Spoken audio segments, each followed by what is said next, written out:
Who is the real enemy?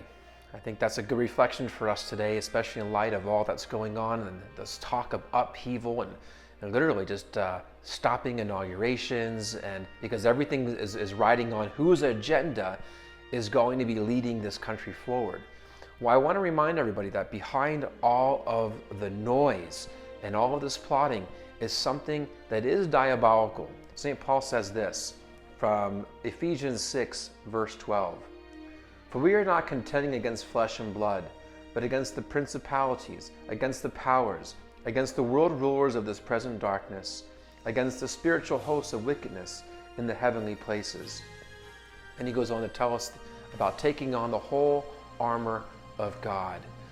Well, it's no coincidence, as I mentioned before, that we are now at this great convergence taking place of these various anniversaries that I mentioned. And one of them is the 300th anniversary of Freemasonry. Well, the 200th anniversary of Freemasonry in 2017 was accompanied by great violence, the Bolshevik Revolution, and then this great demonstration that took place in Rome where they were so bold to announce that they're going to destroy the church, how the Pope will become Satan's slave, and how they're going to destroy the church not by arguing against it, but by perverting the morals of the church.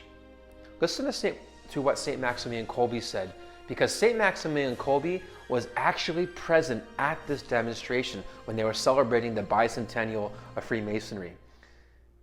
Kolbe says this, in particular, Freemasonry, aims to destroy the Catholic religion.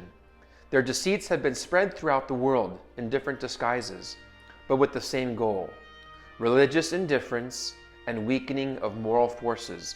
According to their basic principle, we will conquer the Catholic Church not by argumentation, but rather with moral corruption.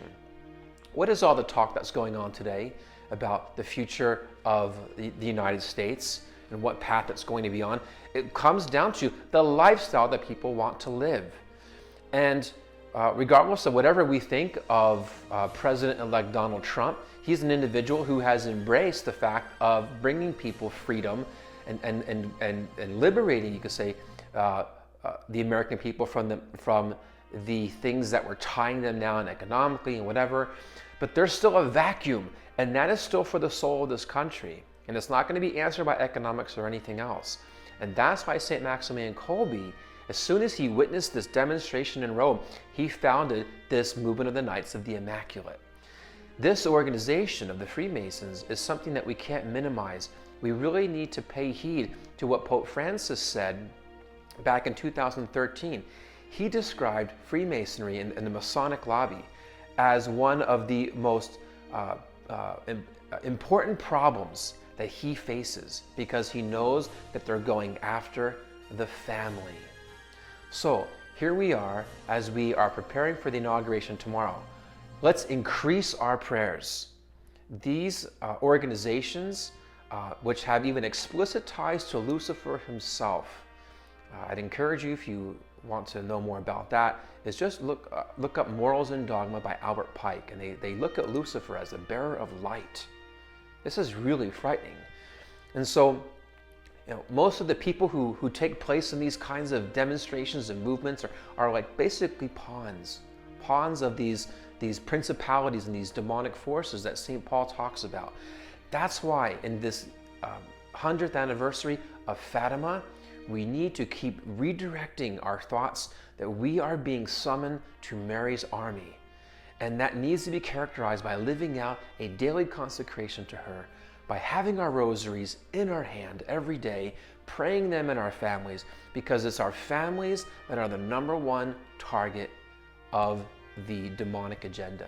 So let's pray also for our enemies. St. Maximilian Kolbe was a great example of that. He would pray during his rosaries. Pray, "Oh Mary, conceive without sin." Pray for those who have recourse to you. We know that prayer from the Miraculous Medal. St. Maximilian Kolbe would add, and also for those who do not have recourse to you, especially the Freemasons, the enemies of the church, and those entrusted unto you. Let us increase our prayers for our nation. The battle is just beginning. We are still in the storm, and I pray I'm wrong, but I still think that the biggest battles are ahead of us. And here we are, and we're being asked to call out these forces and then respond with the most powerful means that we can. And those are given to us by our Blessed Mother at Fatima. Eucharistic adoration, rosary, consecration, go to Mass and tap into the power of the Mass, and bring your family to do this.